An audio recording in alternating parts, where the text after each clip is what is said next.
2 weeks ago, I visited my daughter Terry at the university in St. Andrews, Scotland.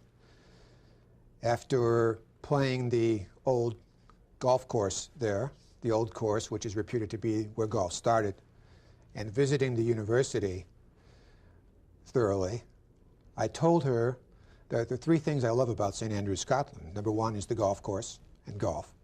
Number two is the university. I love universities. And number three, not in this order, is you. When you have a daughter in Scotland or overseas, one of the first things you do as a parent is to figure out the best ways to call her and to figure the most economical long-distance phone rates. When she left about 6 months ago, I called my long-distance carrier, AT&T, and asked what it would cost me per minute to talk to her. When I got that rate, I then called MCI and said, here's what AT&T is doing for me, what can you do for me? Then I called Sprint and asked, here's what MCI is doing for me, what can you do for me? Finally, I went back to AT&T and said, here's what Sprint, here's what MCI is doing for me, now what can you do for me? And got a very competitive long-distance rate.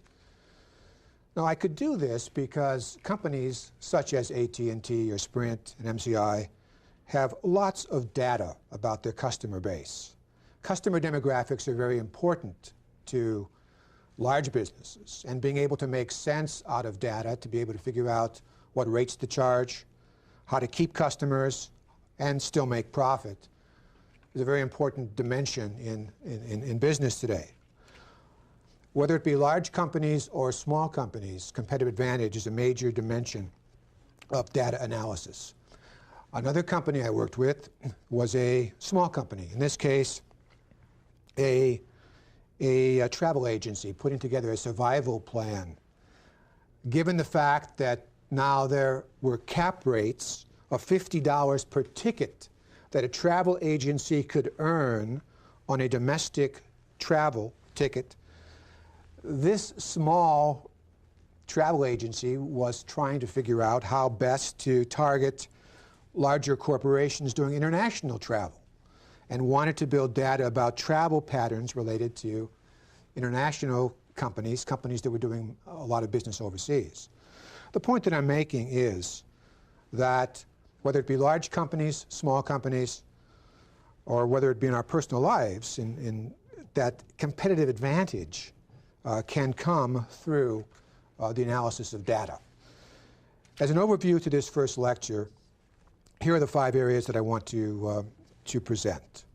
I want to talk a little bit more about this first topic, statistics, business, and competitive advantage. I want to describe to you what is statistics. What actually do we mean by statistics? What's going on here?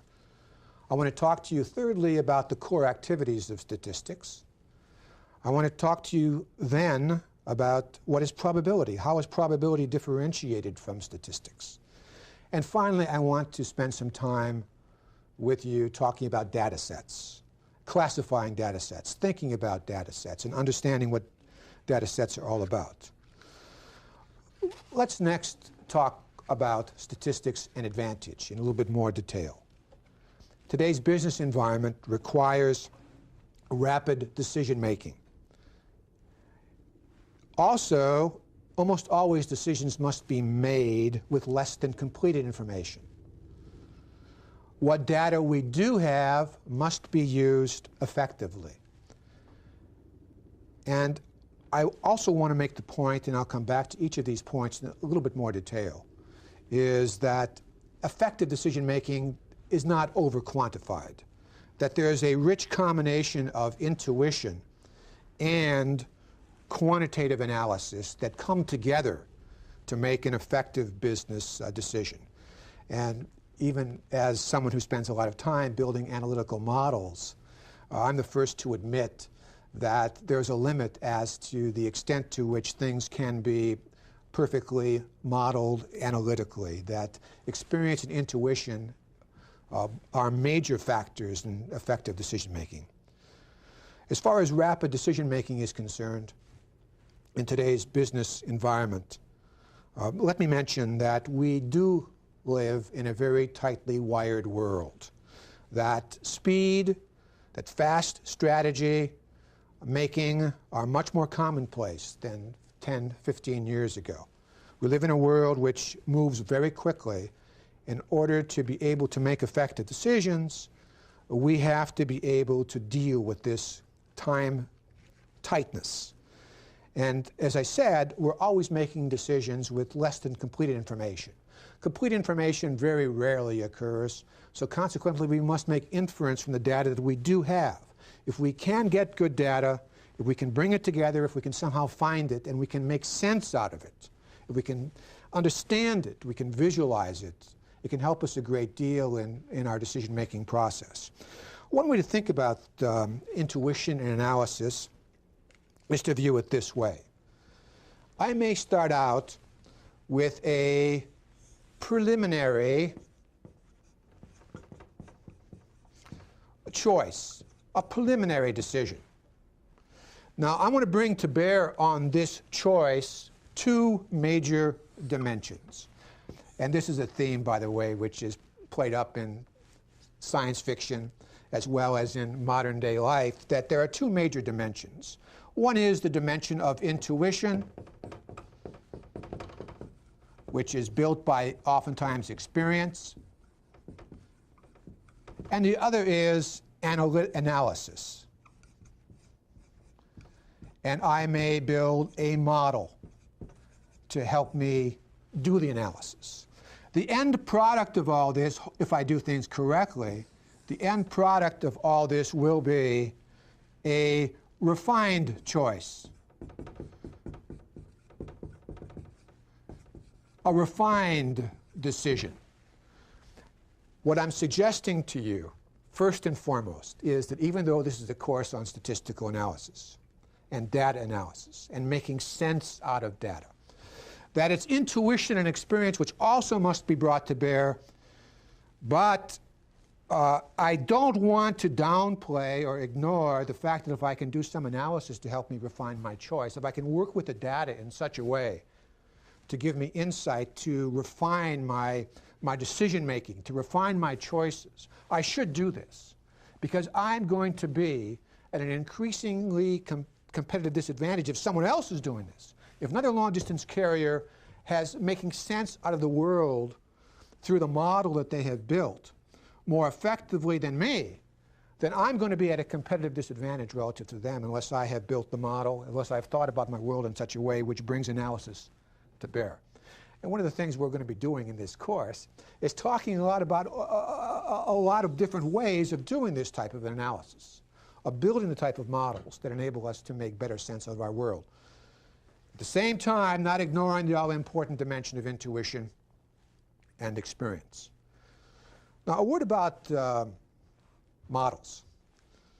You hear the word model a lot. All that a model is a reduction technique. The world we live in is quite messy. It's complex. It's complicated. So what we do is we build models to try to simplify that world. We might build, as a youngster, a model of an airplane, which is a simplification of the real thing. We might later on build models which pertain to psychology. We might build a psychological model to try to understand what's happening psychologically. In the social sciences, we build models. In business, we build models to try to get our hands around complex business environments. And we try to reduce or to simplify the world in such a way that we can understand it. Now, if we make the model too simple, that's the problem, because then it doesn't have any explanatory power. So what we want to do is build a model which gives us some ability to work with the business situation we're dealing with, and it is not so overly complex that we can't get our hands around the data. We can't deal with it. So the first point and the first major overriding section that I'm stressing is that statistics can bring advantage. And when a competitive advantage can come from a working knowledge of how to get data, work with it, make sense out of data, we may be giving ourselves advantage that's substantial. For example, in the Gulf War, it could be argued that the United States and its allies had enormous information asymmetry relative to Saddam Hussein. That Saddam Hussein may have been getting a lot of his information from CNN, whereas it may very well be that the allies in the United States may have understood a lot of when his generals were going to the restroom. I mean, with satellite surveillance and other devices of processing an enormous amount of data to build models about what the situation was like. Similarly, in business, we may have a situation where one competitor has enormous information asymmetry based upon their ability to take data of some form and make sense out of it, to build a model about it, to put it together. And again, always stressing the fact that intuition and experience and judgment is more than just data analysis, but data analysis is an important dimension of that process. Let me talk to you next about what statistics is. What is statistics? And I'll cover 3 points here. First of all, statistics involves collecting, analyzing, and understanding data for effective decision making. Secondly, we want to pay attention to the outlier in statistics. And thirdly, I want to give you some examples of real data sets. So what is the range of data that we might look at in a statistical analysis? So let me go back to the first point. Statistics involves collecting, analyzing, and understanding data. The major point to grasp here is that when you're working with statistics, you're trying to make sense out of a big picture.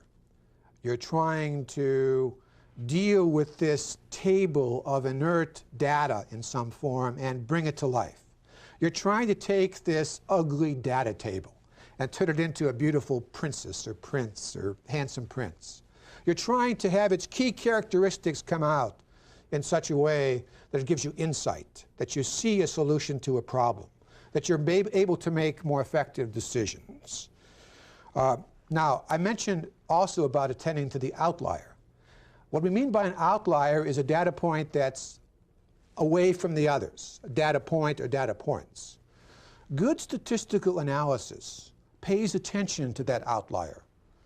The outlier may give us insight that our model is not adequate, that the way we're thinking about the data is not expansive enough. We have to reach out to that outlier and somehow accommodate it. Now, there's also another possibility. That is, the outlier may be so unusual, it may be so abnormal, that we may decide this doesn't belong in our data set. It's not common enough for us to include this in our data set that we're going to analyze to make sense out of. So statistical analysis does pay attention to the outlier. Either excludes it, communicates it, or it tries to accommodate it in some way. It tries to incorporate it into the data that we want to make sense out of. Finally, let me give you some examples of data sets. And the point that I want to make here is when we talk about data sets, we're talking about a very broad range of information. On the board behind me, I have put up some data, and we could call this comparable data. I have 2 stocks. I could list many more. But to give you an example of a financial data set, here I have Microsoft, MSFT, and IBM. And of course, we could keep listing companies which might be construed as comparable to those 2. I have their market value. And these are just numbers that I've put up. 60 billion, 65 billion. Notice they're about the same in this case, market value. I have their sales. Notice that Microsoft sales with this data, 7.5 billion, 72 billion for IBM. Much smaller. Microsoft's sales, that is. But notice that the valuation is approximately the same in this sample data set. So what I might do is to put also together some ratios, like market value to sales. In this case, 8 for Microsoft, 0.9 for IBM. The point is not to emphasize any specific numbers. These numbers change all the time. The important point is that this is an example of a financial data set. And this investment bankers build comparable data sets all the time. When they're going to price an initial public offering, for example, a stock going public for the first time, one of the ways that investment bankers build valuation models is to look at comparable companies. What are they selling for? What's their ratio to sales, price to sales, or price to earnings in some case? That's in the financial domain, an example of a data set. In the marketing domain, we have tons of data sets that we build. I have students at UCLA who work with data extensively. For example, this last year, I had students building data sets for the Mighty Ducks, a hockey team in the Los Angeles area. Other examples deal with marketing from commercial product companies, be it Nestle or whatever. We want to build marketing information that pertains to customers. I've had students build extensive data sets for Major League Baseball about the franchises, about attendance patterns, about male and female attendance patterns. And I'm going to give you an example of a data set like that a little bit later. We might build data sets pertaining to production quality. Is our production in control? Is it out of control? How do we know? Is today out of control, tomorrow out of control? We also might build data sets about our human resources. How are the salaries of women compared to men? The overall point that I'm making here in this bullet point that relates to data sets and examples of data sets relates to data cuts across all the functional areas of business. Marketing, finance, production, human resources, all the areas of business are affected by statistical analysis and data analysis. Next, let me discuss with you the core activities of statistics as an overview. Now, each of these areas we're going to be spending quite a bit of time on as we go into detail, but this first lecture I want to provide you with an overview of the core activities of statistics. First of all, we design a plan for data collection, for downloading the data, or for developing the data. Second, we explore the data. We describe it. We try to get our hands around it. Third, we may want to estimate an unknown quantity. We might want to infer an average age of our customer base. Fourth, we might want to test a hypothesis. The hypothesis might be that our production quality is in control or out of control. And fifth, we may want to forecast. Let me speak of each of these in a little bit of detail. When I said designing a plan for data collection or downloading, I may want to decide who I want to survey. I may, for example, one of my field study teams had to develop information relating to the Dinah Shore LPGA, Ladies Professional Golf Association, that tournament in Palm Springs. And one of the issues they were dealing with had to do with how much publicity is this tournament getting. So what they did to statistically develop data was they checked out some of the informational sources, be it Nexus or Lexis, whereby people get information about the number of mentions that an LPGA event gets compared to a professional golf association event like the Masters or whatever, just to get some benchmark as to how much coverage an event is getting compared to another. In this case, the LPGA versus the professional golf, Men's Professional Golf Association, or the seniors. That involves designing a plan to get data. Now, in some cases, I'll download the data. I'll get it from external sources. Here, I wouldn't develop this. I'd download it. I'd get Microsoft's data or IBM's data pertaining to the data set that I'm developing, or Netscape, or whatever other companies I would want to add to this list. So I either download it or I develop it, and I have to have a plan to do so. Secondly, I explore the data. I summarize it in some way. And this is known as the domain of descriptive statistics. As I mentioned to you before, data comes in rather inert tables, usually. And I want to somehow make it come alive. I want to describe it. I want to enable people to visualize it, to see it. Because oftentimes success in any domain is being able to visualize it, whether it be sports. You know, a Magic Johnson on the basketball court traditionally was known as his court vision, or a Gretzky on the ice was his ability to see where the action is moving in the future. Similarly, someone who's very good in working with data wants to elicit out of this data set the key characteristics and visualize those key characteristics so that I can picture and be able to improve my decision-making process.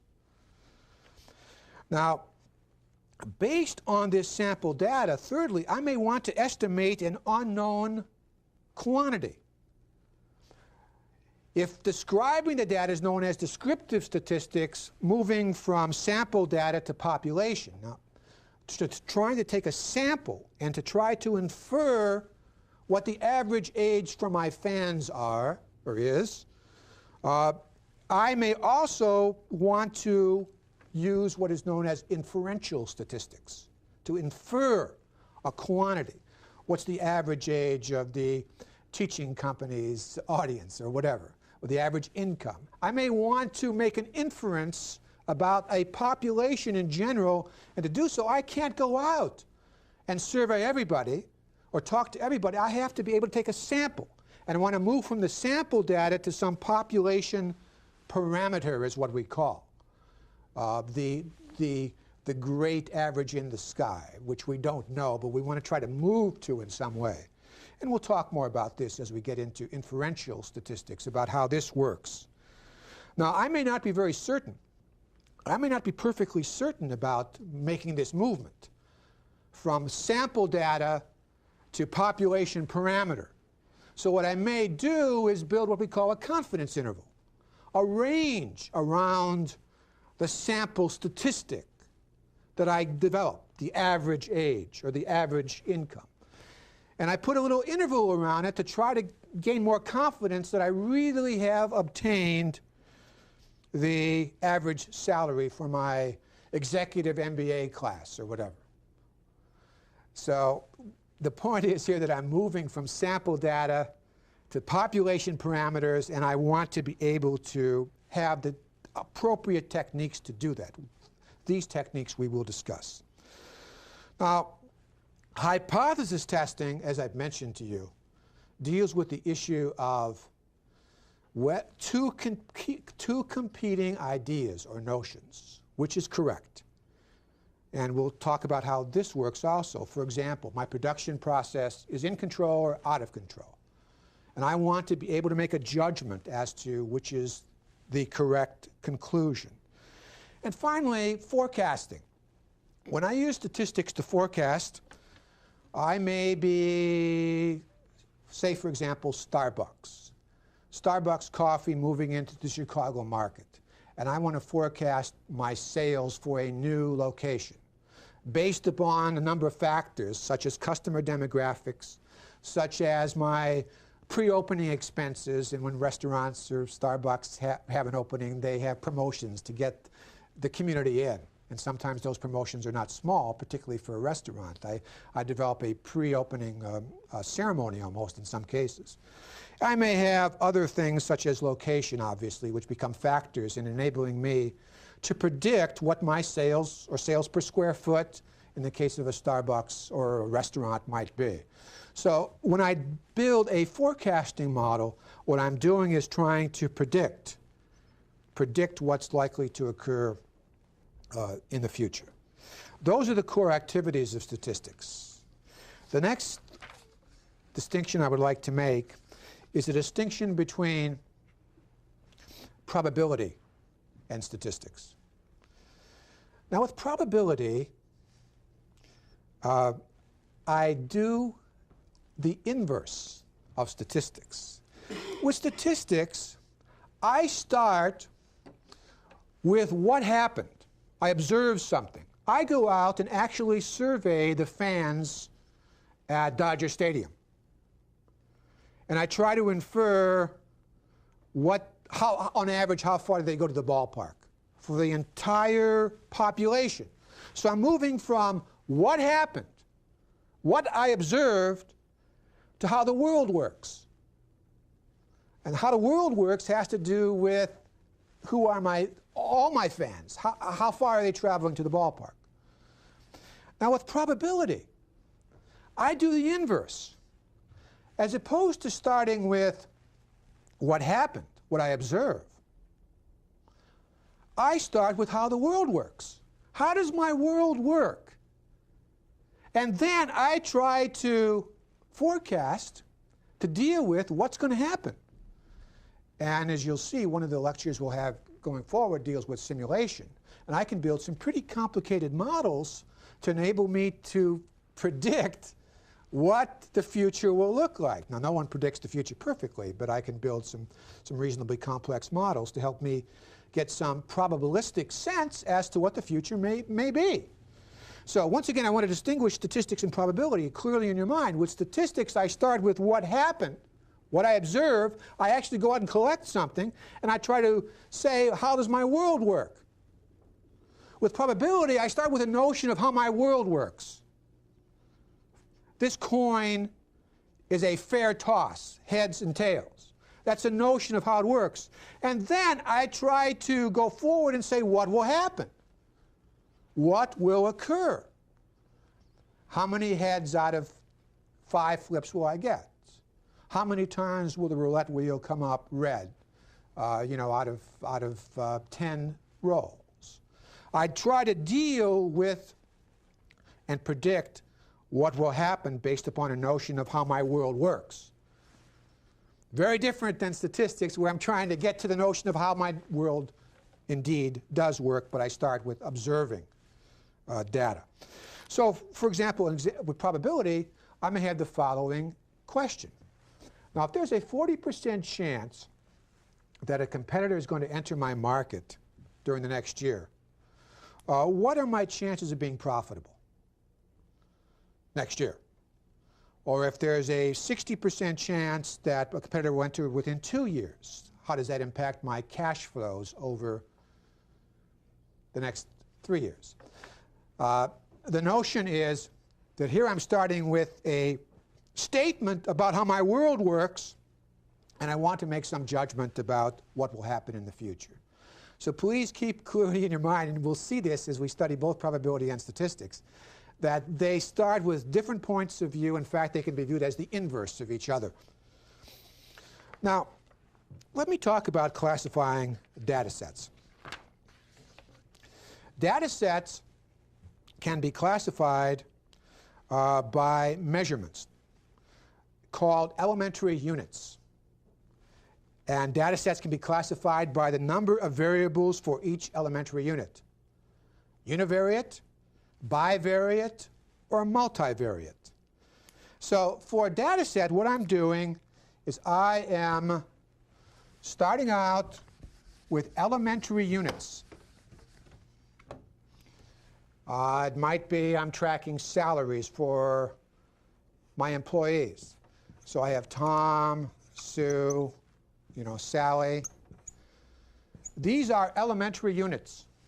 And if I have a univariate data set, I only make one measurement, like their salary. And this might be monthly salary. Tom might be making $3K, Sue may be making $4K, $4,000, and Sally might be making $5K, whatever. This is a univariate data set because these are my elementary units. I'm making measurements about those, and this is the measurement that I'm making, salary. Univariate, only one.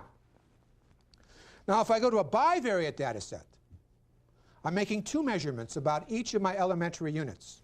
An example of that might be I am making measurements about initial public offerings. And I'm measuring their stock price at issue and their stock price 6 months out. I'm making 2 measurements about each of the elementary units. So I'd line up each of the stocks, and I would make measurements about each of those. 2 measurements. That would be an example of a bivariate data set. Now, a multivariate data set would be 3 or more pieces of information about each of the elementary units.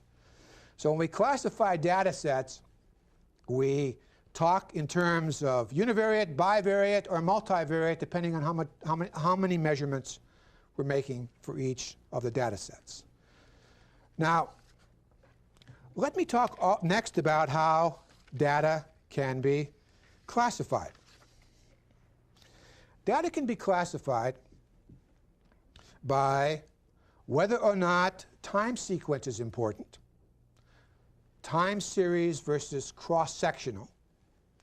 It can also be classified by the kind of measurements, the numbers or categories that we record for each unit, quantitative or qualitative. Now, we'll talk about each of these in some detail so you get a sense of how we make measurements about data. Time series, I may get the daily stock price for the Dow Jones Industrial Average. That's what we call time series data. So I may, on one dimension, have time every day, and the other dimension, the Dow Jones Industrial Average. And I may track this over time, and so you see a chart that looks like this. Oscillates up and down depending on what we call the volatility of the market. This is what we call time series data. Time is a major dimension. Now, another type of data is cross-sectional. Cross-sectional data means that the time sequence is not relevant. I'm taking a slice of time.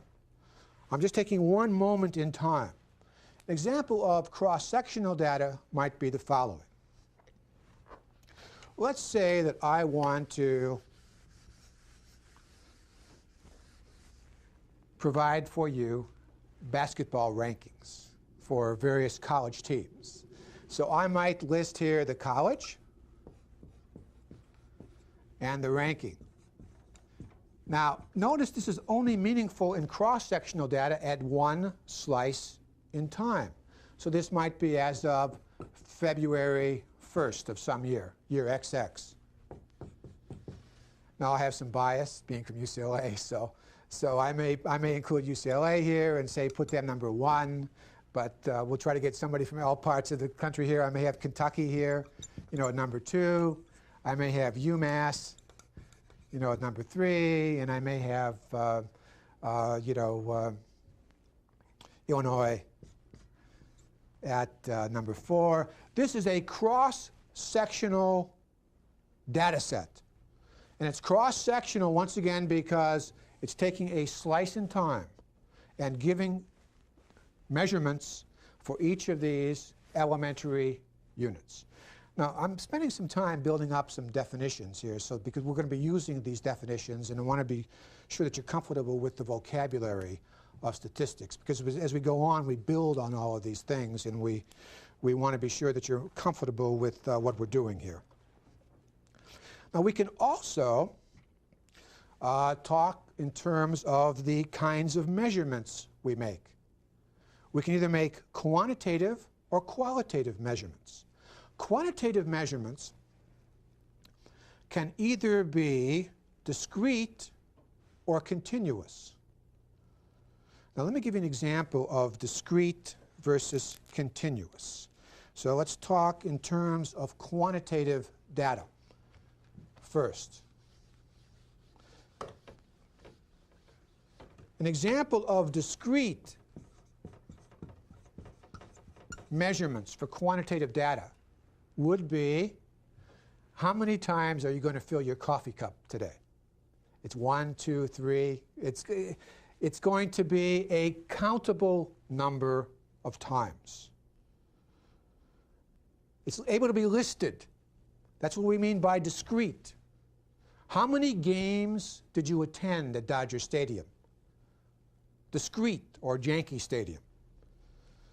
Now, continuous has to do with the fact that I cannot listed. I cannot list in the same way my measurements. How much time did it take you to get to work today? Time is a continuous variable. It runs as a stream. So consequently, when I talk about these two quantitative measures, we want to make distinction between what variables are discrete and what variables are continuous in nature.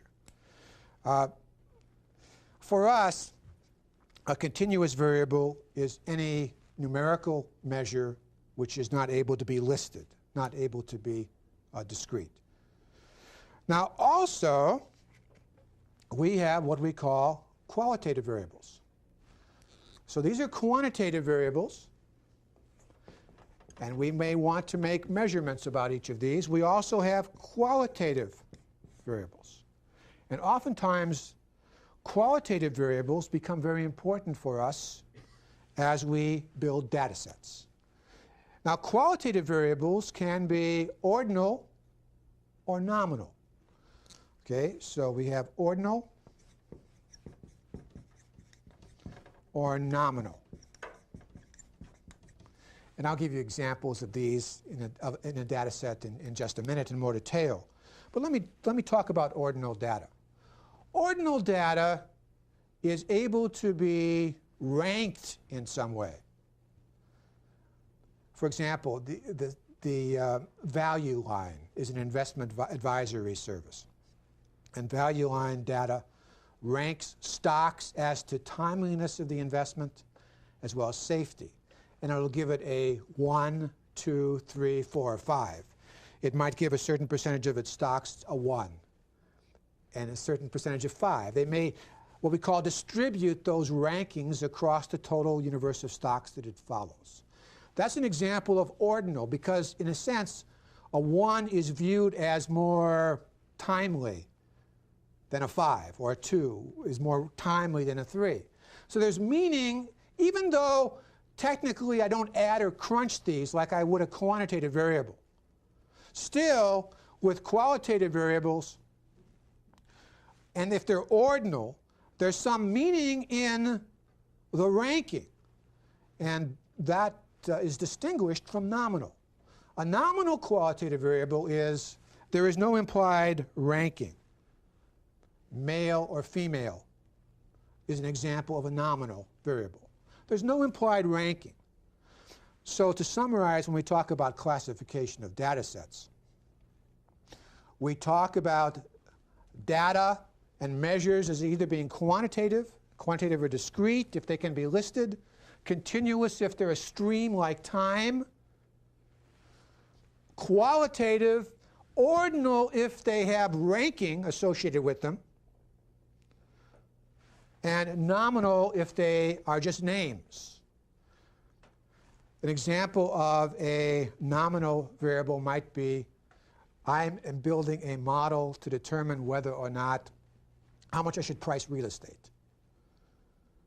And a nominal variable might be whether or not this condominium sits on a golf course or not. That would be a 1 or a 0. I might code it in such a way that gives it a name. It's a name associated with a measurement that I'm providing. Now, let's take a look at a data set that pertains to the Dodger data that I was alluding to.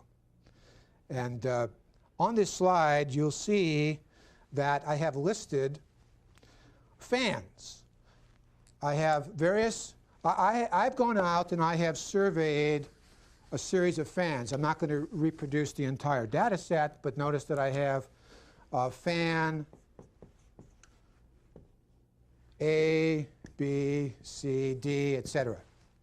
Now, how many fans I survey, of course, becomes an important question to be sure that I can make good inferences about the data. That's a topic which we discuss in more detail.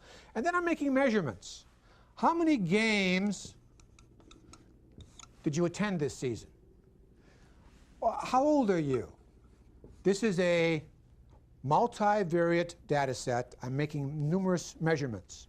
I might ask the question, when's the first age? How old were you when you first attended the ballpark? Because I may want to try to get some sense of how important it is for people to start early attending the ballpark. This is an issue when we dealt with the movement of baseball, for example, to the European markets, where it's very difficult to root that sport because of space limitations and the fact there's not that many ballparks in Europe. Now, I may also ask questions like race. And as you'll see in the data set that you have provided for you, there are a number of measurements that relate to distance. How far did you go to the ballpark today? How far did you travel? What's your sex, male or female? What's your income? What I'm doing in this survey is giving you an example of a multivariate data set. And I may, and I would have a table that fills in that data set, but that table per se is rather inert. It's rather ugly. It doesn't have a lot of meaning associated with it. Now, what I might want to do is, first of all, think about some of these variables. For example, games attended would be quantitative discrete, because I'm going to list the number of games you attended. Maybe fan A attended 1, fan B attended 5, fan C attended 35. This is a discrete listing. That would be a quantitative discrete variable. Age, well, let me skip over to distance, for example. Distance traveled to the ballpark is continuous. It can be viewed as 2.5 miles, 2.23 miles. So it's a continuous quantitative variable. Sex is an example of a qualitative variable. It's nominal. There's no implied ranking associated with sex. Now, I have this data set. I've developed it. I've somehow sent people out to survey fans. Because oftentimes when we build data sets, we must do it ourselves, particularly if it's what we call primary research. If it's secondary research, we might be able to download a data set. I may be able to come up here in this financial data and bring it in with my computer and have it there so I don't have to generate it. But that deals with the issue of how I bring data to bear, how I get data. But when I get data, I've got to do something with it. I've got to somehow take this table and bring it alive. And the next and last slide that I want to show you deals with an example of what we call a histogram. Now, I'll discuss histograms in some detail in the next lecture because it's one of the ways in which we start to visualize data. But you'll notice that in this histogram that I have generated, you'll see a picture which pertains to, looks something like this. Again, I'll just draw a very small part of it, and we'll see in some detail as we study this next time. With the histogram, I may want to look at the frequency of people, of fans, of attendees.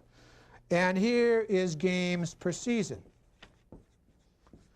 And what I'm going to be doing is I'm going to be counting the number of people in each category. This might be 1 game, 2 games, 3 games, 4 games. And then I may, in my data set, have some people out here, as we saw, at 35 games.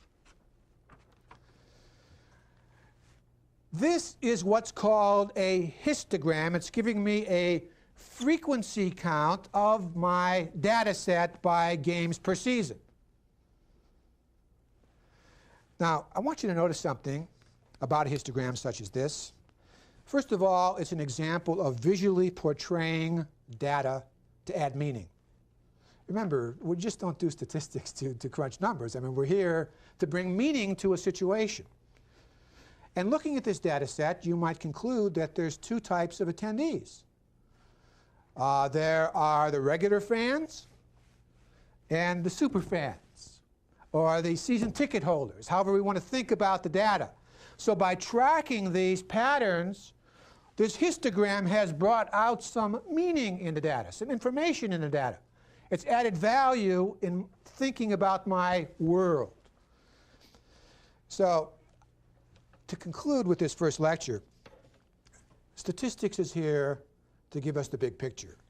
It's here to help us make sense out of a situation.